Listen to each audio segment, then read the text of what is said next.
ہم اللہ پاک کو پہچانتے نہیں ہیں، اللہ پاک کی عظمت کو جانتے نہیں ہیں۔ اللہ کتنا بڑا ہے، اللہ کی عظمت سمجھ میں آتی ہے جب آدمی پہاڑوں پہ چڑھتا ہے نا، پہاڑوں پہ چڑھتا ہے اور پتلے پتلے راستے، اور پھر نیچے ہزاروں فٹ نیچے کھائیاں، اور اگر ایک ہوا کا تیز جھونکا آئے تو گاڑیوں کو بھی اٹھا کے کھائیوں میں پھینک دے اور گاڑیوں کا نام و نشان بھی نظر نہ آئے۔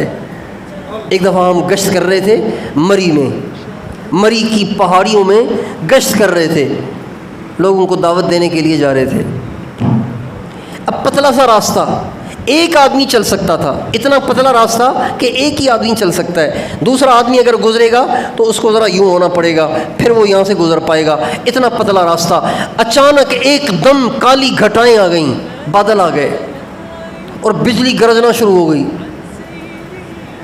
اب پہاڑوں پہ آپ کھڑے ہوں اور 2 قدم کا فاصلہ، 2 قدم کا راستہ ہو، نیچے ہزاروں فٹ کھائیاں ہوں اور بجلیاں گرجنے لگ جائیں، تو بتائیے کلیجہ منہ میں آئے گا کہ نہیں آئے گا؟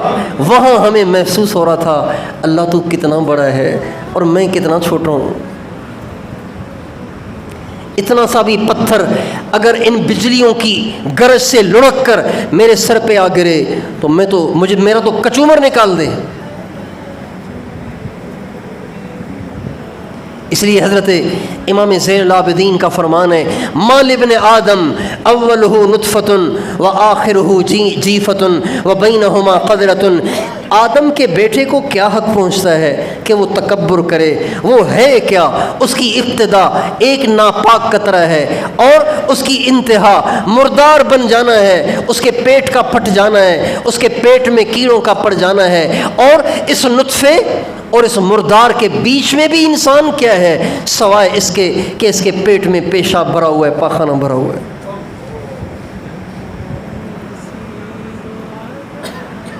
میرے بھائیوں، اللہ بہت بڑے ہیں، اللہ پاک سے بڑا کوئی ہے ہی نہیں۔ اللہ پاک اتنے بڑے اتنے بڑے اتنے بڑے، کچھ نہ پوچھو۔ جیسے ہماری چھوٹائی کی کوئی حد نہیں، ایسے ہی اللہ پاک کی بڑائی کی کوئی حد نہیں۔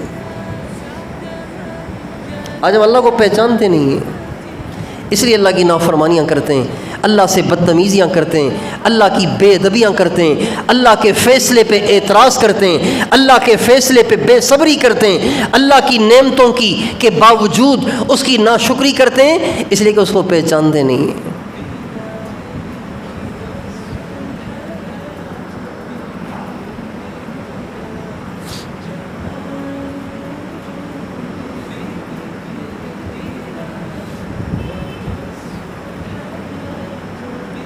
ایک دفعہ ہم مدرسے میں پڑھتے تھے تو امتحان ہوا، تو امتحان میں فرسٹ پوزیشن آیا، تو میرے استاد صاحب نے مجھے 10 روپے دیے، 10 روپے دیے۔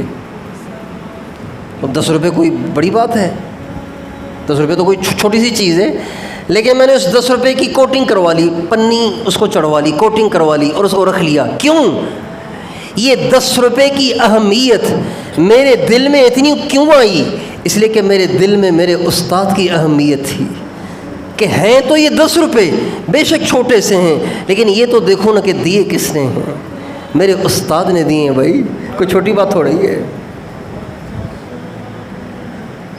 اس لیے اللہ والے ناشکرے نہیں ہوتے، ان کو سوکھی روٹی بھی مل جائے کہتے ہیں اللہ تیرا شکر ہے، تو نے دی ہے، میں تو اس لائق بھی نہ تھا۔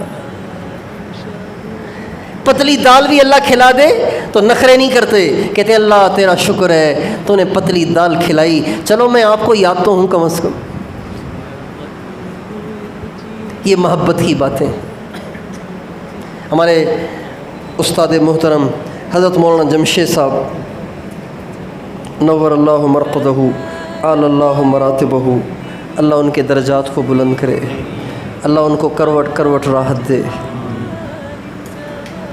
وہ ہمیں قصہ سنایا کرتے تھے، لیلا کا قصہ۔ لیلا اور مجنوں کی محبت مشہور ہے، ناجائز محبت تھی لیکن چونکہ بہت زیادہ تھی اس لیے عام ہو گئی، مشہور ہو گئی۔ محبت ناجائز تھی لیکن چونکہ شدید تھی اس لیے ضرب المثل بن گئی۔ تو مولانا جمشید صاحب سناتے تھے، قصہ سناتے تھے، لیکن وہ قصہ سناتے تھے اشعار میں، ہے قصہ لیکن سناتے تھے اشعار میں۔ تو وہ فرماتے تھے کہ مجنوں کو لیلا کو دیکھنے کا بڑا شوق تھا۔ لیلا بڑے آدمی کی بیٹی تھی، یہ بیچارہ فقیر آدمی تھا، کہیں نظر پڑ گئی تھی، دل دے بیٹھا، پاگل ہو گیا، عاشق ہو گیا، لیکن اب دیکھنا اس کو آسان نہیں تھا، بڑے آدمی کی بیٹی تھی، اس کو کیسے دیکھے۔ کسی نے اس کو بتایا کہ لیلا جو ہے نا ایک مخصوص دن میں نکلتی ہے اور اس کے در پہ سوالی جمع ہوتے ہیں اور وہ سب کو پھر بھیک دیتی ہے۔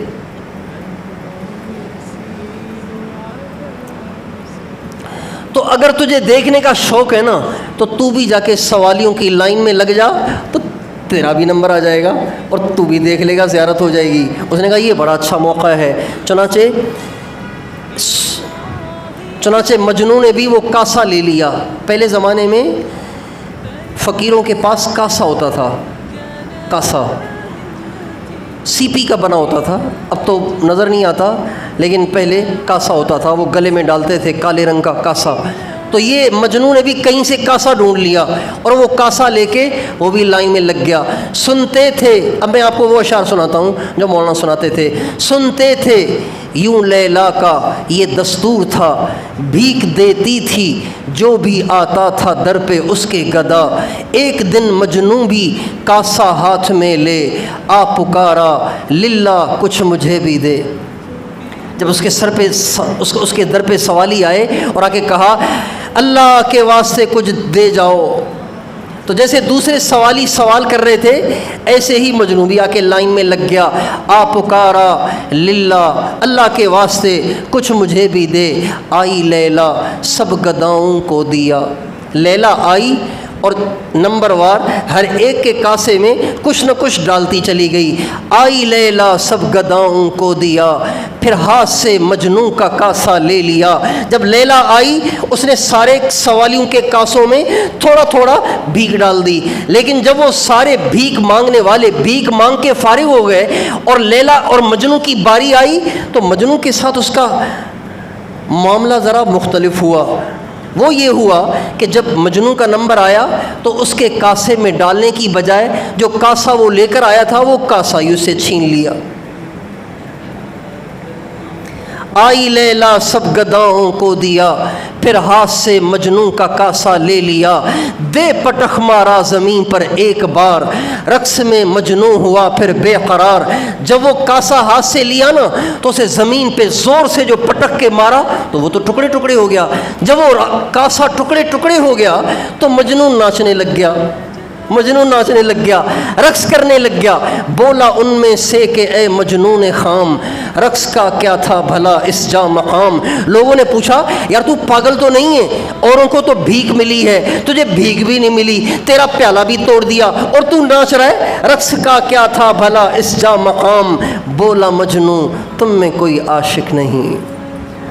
مجنوں نے کہا او بھائی تم جو اعتراض کر رہے ہو نا، تم جو مجھ سے پوچھ رہے ہو کہ ناچ کیوں رہے ہو، تو میں تمہیں بتاؤں بات یہ ہے کہ تم نے عشق کا سبق پڑھا ہی نہیں ہے، تمہیں پتہ ہی نہیں کہ عشق کیسے ہوتا ہے۔ بولا مجنوں تم میں کوئی عاشق نہیں، عاشقوں کی رمز سے واقف نہیں۔ کسی کسی عاشق کے ہوتے ہیں ایسے نصیب کہ بلا نازل کرے اس کا حبیب۔ یہ بلا ہرگز نہیں ایک ناز ہے، یہ بھی ایک محبوب کا انداز ہے۔ جو اللہ سے واقف ہیں، جو اللہ کو جانتے ہیں، جو اللہ کو پہچانتے ہیں، جن کے دل میں اللہ پاک کی محبت کی آگ لگی ہوئی ہے، اللہ پاک کی محبت کا نور رکھتے ہیں، معرفت کا نور رکھتے ہیں، تو وہ اللہ پاک کی بھیجی ہوئی پریشانیوں پہ بھی خوش ہوتے ہیں۔ بیماری آ جائے تو روتے نہیں ہیں، کہتے اللہ تیرا شکر ہے، تو نے بھیجی ہے، اللہ کی بھیجی ہوئی ہے۔ میں نے اپنے بزرگوں میں سے ایک بزرگ کو خود دیکھا، ان کو شدید بخار چڑھ رہا تھا، 104 سے اوپر ان کا بخار جا رہا تھا، سارا جسم ان کا تپ رہا تھا، چہرہ ان کا بخار کی آگ سے سرخ ہو رہا تھا، اور اس بخار کا ان کے دماغ پہ بھی اثر ہو گیا تھا، بے ہوشی کی سی ان کی کیفیت تھی۔ جب ہم ان کو دیکھنے گئے تو آنکھیں ان کی بند تھیں مگر کیفیت ان کی بڑی عجیب تھی۔ وہ اس نیم بے ہوشی کی سی کیفیت میں ایک شعر پڑھ رہے تھے، الفت میں برابر ہے وفا ہو کہ جفا ہو، ہر چیز میں لذت ہے اگر دل میں مزہ ہو۔ دل میں عشق ہو تو پھر صرف پیار میں مزہ نہیں آتا، پھر مار میں بھی مزہ آتا ہے، پریشانی میں بھی مزہ آتا ہے، دکھ میں بھی مزہ آتا ہے۔ میرے دوستو، آج ہم اللہ پاک کی معرفت سے ناآشنا ہیں، اللہ کو نہیں جانتے کہ اللہ کون ہے۔